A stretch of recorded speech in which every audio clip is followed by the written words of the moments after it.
with this exercise is leading to these results. And that's the amazing thing.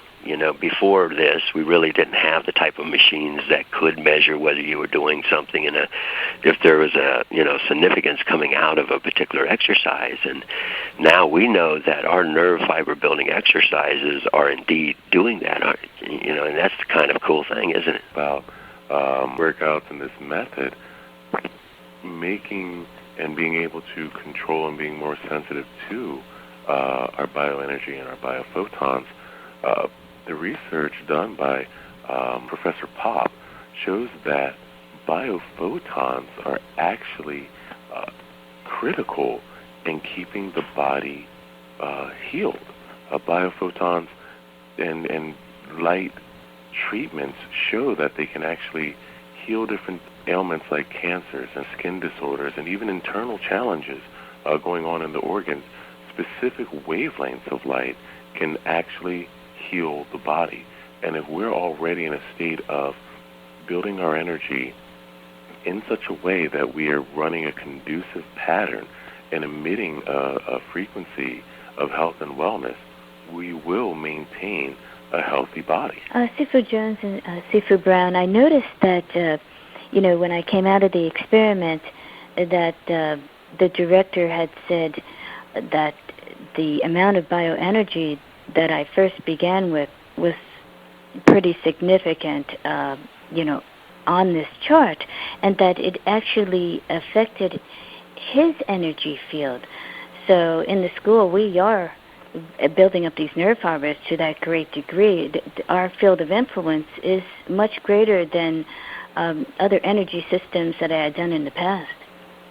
Yeah, and what you mean there is like the typical person that they were measuring that would come in there had a baseline of 4 to like 12 photons coming out of them if they just sat there and had the gate open of, that measures on the machine. And where you just stepped in there, your baseline was between 20 and 50 photons right off the bat. So that showed that you were indeed putting off a lot more energy than the typical person put in that box. And then you also showed it that you could do it on command, or you could hold the significance of putting out a whole bunch of projection of biophotons that were significantly higher than, even baseline. So, yeah, there's quite a bit there that the student can pick up just simply watching the experiment go down, and they were, somewhat blown away that it worked as well as it did, because they just haven't seen that in other people, and they've been measuring, people for quite a while. And so, it turned out that you were the fifth person that they came across, and what we want to tell them is most of our students would probably come off much better than the norm out there too, because they're constantly building up their internal system or their electrical field waves. And when you do that, you're going to automatically be putting off more biophotons. And biophotons are things that you can use to build up and manipulate in all these different ways. That's what we teach the students, to use them to benefit themselves, not only in healing ways, because, we are Chi Energy Heals, and we're certainly going to show the student how this type of energy can work to heal. And that's what we're really trying to come across here, is show the significance that, when people see bioenergy or biophotons, it just raises a blank for them mostly, because they don't really know how to plug that information in. And that's what we're going to do in this school, is teach them how that information really does affect them and everybody around them. And what is somewhat probably still confusing is they know what a biophoton is, that it has to do with light. But explain, Don, the different light spectrums of what we're really talking about when we're talking with energy. Like, what types of energy is there? Well, within the electromagnetic spectrum, we have multiple waves. Things like radio waves, we're very familiar with that, microwaves, and it goes all the way up to gamma rays right now. The larger the wave, the lower the frequency and less energy it has. Is a fair to moderately low energy wave. It's a large wave. We can see it, and it's not terribly hot. And it doesn't kick off a lot of energy. Now, once you step beyond that, you start getting into things like ultraviolet waves and X-rays, which what we see when we're going to the doctors or get a picture of fractured bones, and then something called gamma rays, which are generally considered to be very, very negative for human beings because they're so powerful. They come with so much energy, and they're really, really, really small. The typical gamma ray has been equated to be about the size of the nucleus of an atom, and we all know atoms are very, very small. Well, what was amazing about Sifu's sister's experience at the Rhine Center was that she's kicking off energy at the ultraviolet spectrum, which is a very, very high level of energy. And it was clear that she was doing it with ease, but also with these different wavelengths comes temperature. And ultraviolet waves and the temperature very, very hot. So you would think that somebody kicking off their biophotons to match that frequency, that wavelength, that person would maybe even combust simply because of the amount of heat that comes off of a biophoton at that frequency. However, what's really amazing and groundbreaking is that this method teaches us to keep our energy cool. So not only able to kick off a high level of energy and a significant amount of it, but even at that range where it's temperature-wise a hot energy, you've actually cooled it down so that your body is able to maintain it in a way that's enjoyable.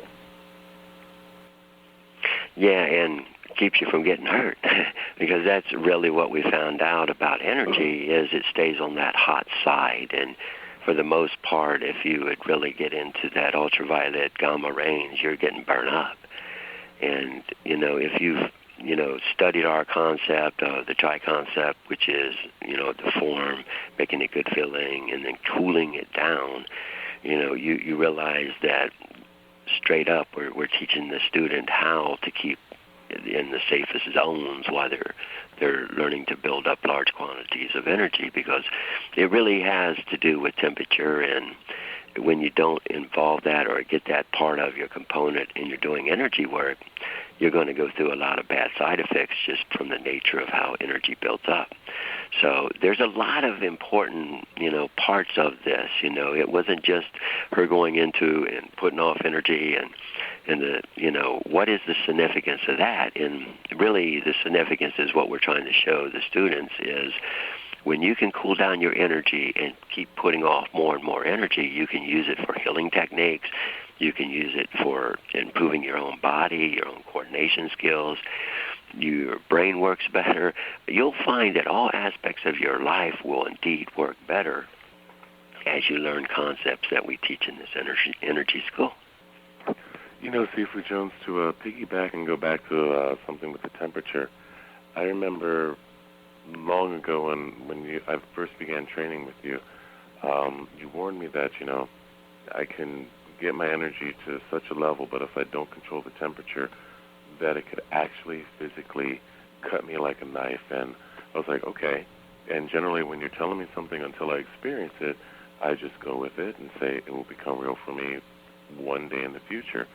Well, doing this research, I uncovered the fact that right now, hospitals are using what they call gamma knife radiosurgery to cut different cancer cells from the body.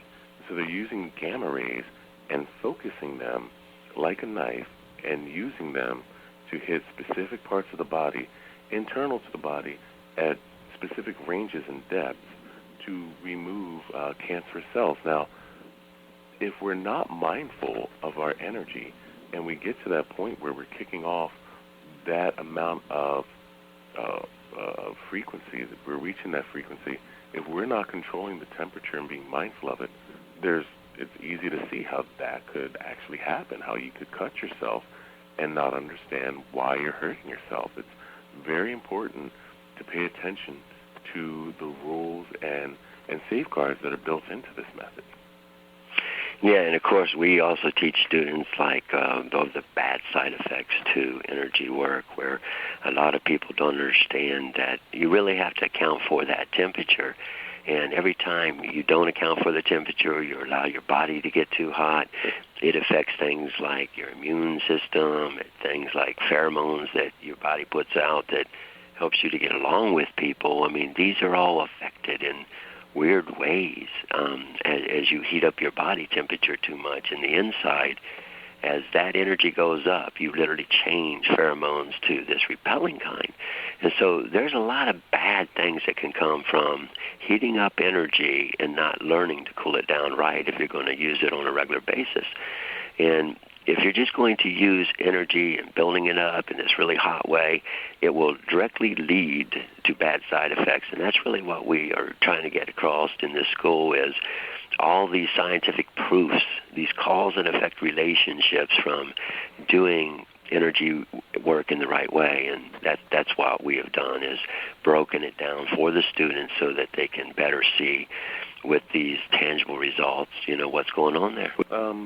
One of the things that I always like to remind students, and one of the things that I remind myself and you remind me, is that pay attention and be mindful and make sure that you keep your energy cool, because this is a very, very real phenomenon. And as you're training and directly engaging in this method, your nerve fibers, the results are exponential. To take that step from working in infrared energy and your body putting off a minimum amount of photons, biophotons, to stepping through the spectrum, the visible spectrum, and entering in ultraviolet, it happens so fast that it almost seems implausible. But once you're reaching those levels, once you hit those levels, it's almost too late to go back and cool it down. You need to be in control and be mindful of that pretty much since day one, because if not, the pain thresholds are incredibly high. Yeah, that's a fact. That's the problem with, again, building up large amounts of energy without taking in all the cause and effect relationships. Certainly, if you don't put in the heat factor and account for it, you're going to have real problems with your energy work. And now that we have done this, where we show the students that you actually are putting out this bioenergy, or in the form of these biophotons, and we know all this extra amount of information and what a biophoton is, and how we can use that to plug in to improve our energy work. This is what we're going to pass on to the students, and if they go through our school, this is how we can help them, directly by getting them to think in the right ways and getting them to do their energy exercises in the right way, because an awful lot of people out there will teach you energy exercises, but they don't really know how it works, and we're going to show them directly how this does work. So thanks for coming on today and kind of going over this information and explaining, what these Rhine mission results are, and, what a biophoton is to begin with. It's just this form of light that you can learn to build up in these viable ways, and it can radically help change the students' lives.